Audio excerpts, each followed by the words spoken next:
बांके बिहारी मंदिर में सिद्धि कपूर के साथ ऐसा क्या हुआ जो वो मंदिर से रोती हुई बाहर निकल आई और उसके साथ हुआ फिर अद्भुत चमत्कार सुनकर रोंगटे खड़े हो जाएंगे। हरे कृष्णा, राधे राधे। आ गई हूँ आप सब लोगों के सामने बांके बिहारी जी का सच्चा चमत्कार लेकर। अगर आप लोग चैनल पर नए हैं तो ज़रूर से सब्सक्राइब कर लेना, क्योंकि इस चैनल पर मैं आपको रोज ही नए नए चमत्कार सुनाती हूँ। अगर मेरे बांके बिहारी जी तो ऐसे ही हैं जो रोज ही नए नए और अद्भुत चमत्कार करते हैं। अगर मानने वाला हो तो उसके साथ तो रोज ही चमत्कार होते हैं। अगर आप भी बांके बिहारी जी को मानते हो और उसके भक्त हो तो यह चमत्कार जरूर से जरूर सुनना जी, नहीं तो यहीं पर स्किप करके चले जाना, क्योंकि जिनमें भाव नहीं होता उन्हें मेरे बांके बिहारी जी चमत्कार भी नहीं दिखाते, और चमत्कार भी उन्हीं के साथ होते हैं जो उन्हें तन मन धन सब कुछ अर्पण कर देते हैं। आगरा की सिद्धि कपूर जी, जो कि बांके बिहारी जी को अपना सर्वस्व मानती थी, बड़ा ही प्रेम करती थी सिद्धि कपूर जी बांके बिहारी जी से। वो जब भी उसे टाइम लगता था, जब भी समय होता था, महीने में एक बार तो जरूर से भी जरूर बांके बिहारी जी के दर्शन को जाया करती थी। सिद्धि कपूर की दो बेटियां थी, बड़ी ही प्यारी, जिन्हें वह बड़ा प्यार करती थी, और बांके बिहारी जी तो थे ही उनके प्रियतम, क्योंकि जब तक वह उनके दर्शन ना कर लेती थी उन्हें शांति मिलती ही नहीं थी। जब भी बांके बिहारी जी के दर्शन करती थी अद्भुत आनंद आता था। आप भी गए हो बांके बिहारी मंदिर तो आपने देखा होगा कि वृंदावन में तो है ही अद्भुत चमत्कार।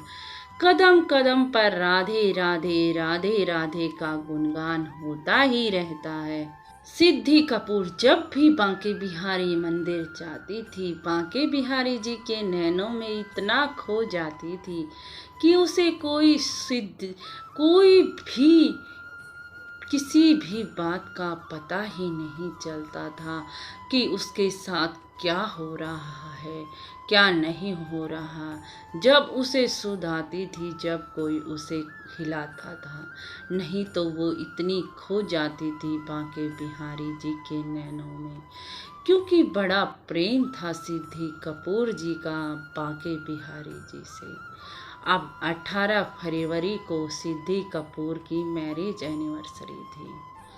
अब मैरिज एनिवर्सरी थी। सिद्धि कपूर जी ने बांके बिहारी जी से बोला कि 18 फरवरी को मेरी मैरिज एनिवर्सरी है और मैं आपके दरबार में आऊँगी बांके बिहारी जी, बस इतनी कृपा कर देना कि मुझे गुलाब के फूलों की माला मिल जाए। मैं अगर आपने मुझे गुलाब के फूलों की माला प्रसादी रूप में दे दी तो मैं मान जाऊंगी कि आपकी असीम कृपा है मेरे ऊपर, बस इतना कर देना। अब आ गया वो भी टाइम 18 फरवरी का। अब पहुंच गई रिद्धि अपने बांके बिहारी जी के मंदिर अपनी दोनों बेटियों के साथ, और उसके साथ एक पड़ोस की महिला भी थी रिद्धि के साथ।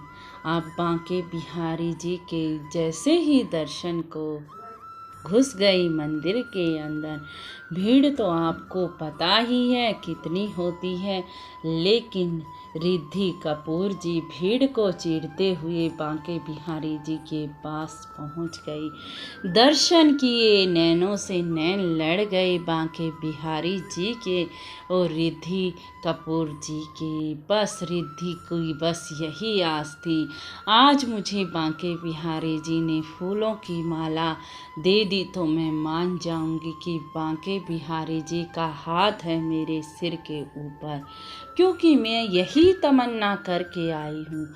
अब उसने जो भी वहाँ पर गोसाई जी थे सभी से कहा कि मुझे गुलाब के फूलों की माला प्रसादी रूप में दे दीजिए, लेकिन रिद्धि को किसी ने भी गुलाब के फूलों की माला नहीं दी। अब रिद्धि बड़ी ही उदास हो गई, बड़ी ही परेशान हो गई, क्योंकि उसका भाव था कि आज बांके बिहारी जी के मंदिर से मुझे गुलाबों की फूलों की माला मिलेगी, लेकिन रिद्धि को माला तो मिली ही नहीं। सारे ही गोसाइयों ने उसे अनदेखा कर दिया। अब रिद्धि बड़ा ही रो रही थी। अरे बांके बिहारी जी, मैंने आपसे एक ही तमन्ना की थी, क्या आपका मेरे सिर पर हाथ नहीं है? मेरे बांके बिहारी जी, गोद में अपनी बेटी को ले रखा था उसने, और बांके बिहारी जी से मन ही मन कह रही थी, मैंने ज़्यादा कुछ नहीं मांगा, बस एक फूलों की माला मांगी थी, आपने वो भी नहीं दी। क्या गलती हो गई मुझसे बांके बिहारी जी? क्या कर दिया मैंने बांके बिहारी जी, जो आपने प्रसादी रूप में एक फूलों की माला न दी? आप जैसे ही मंदिर के बाहर आ गई, रो तो रही ही थी, गोद में बैठी थी, तभी एक उसके पास आए एक बड़े ही सुंदर पति पत्नी, जिनके हाथ में गुलाब के फूलों की माला थी। अब उसके पति के हाथ में गुलाब के फूलों की माला थी। पति पत्नी दोनों ही थे, बड़े सुंदर थे। उसके पति ने मेरी बेटी को गुलाब के फूलों की माला पहनानी चाहिए, बोले कि ये बांके बिहारी जी की प्रसादी है, पहन लो बेटा। लेकिन बेटी छोटी थी, इसीलिए बेटी ने पहनने से मना कर दिया और बेटी जोर जोर से रोने लग गई। अब जब उसकी पत्नी ने ऐसा देखा तो उसने उस अपने पति के हाथ से वह माला ली और रिद्धि के गले में पहना दी। अब रिद्धि के गले में जैसे ही उसने माला पहनाई, रिद्धि कुछ सोच समझ ही नहीं पा रही थी और बार बार धन्यवाद कर रही थी कि बांके बिहारी जी, आपने दे ही दी मुझे गुलाब के फूलों की माला, बांके बिहारी जी। और रो रही थी, अरे बांके बिहारी जी, आप तो सबकी सुनते हो, अगर हम भाव करके जाते हैं तो मेरे बांके बिहारी जी तो सभी की सुनते हैं, किसी को भी निराश नहीं करके भेजते। बस रिद्धि मन में यही सोच रही थी। वह बेटी को गोद से उतारा और तुरंत ही भागी भागी बांके बिहारी जी के मंदिर वापस गई और बांके बिहारी जी को धन्यवाद बोला। और जैसे ही मंदिर से बाहर आई, उस पति पत्नी को देखने लग गई, लेकिन वो तो कहीं ना दिखाई दिए। अब रिद्धि कपूर जी सारा वृंदावन घूमे उन्हें ढूंढते हुए, लेकिन वो कहीं ना मिले। वो साक्षात ही मेरे बांके बिहारी जी और मेरी राधा रानी थे, जो रिद्धि कपूर की मनोकामना पूर्ण करने के लिए आए थे। मुझे तो बस यही एहसास हुआ। आपको क्या एहसास हुआ, कमेंट में ज़रूर से भी ज़रूर बताना, क्योंकि जो उनके भक्त होते हैं उनकी मनोकामना पूर्ण करने के लिए मेरे बांके बिहारी जी साक्षात आ जाते हैं। रिद्धि कपूर को भी ऐसा ही लगा कि उसके बांके बिहारी जी और राधा रानी ही उसे माला पहना कर गए हैं। रिद्धि कपूर जी के पास आज तक रखी है वो पुष्पों की माला, जिन पर साक्षात मेरे बांके बिहारी और राधा रानी के हाथ लगे हुए हैं। बोलो जय जय श्री राधे, जय जय श्री राधे। तो ऐसे ही चमत्कार करते हैं मेरे बांके बिहारी जी, जो उसे तन मन धन से सब कुछ समर्पण कर देता है तो वह उसकी मनोकामना पूर्ण करने में तनिक भी देर नहीं लगाती। बोल बांके बिहारी लाल की जय हो, राधे रानी सरकार की जय हो।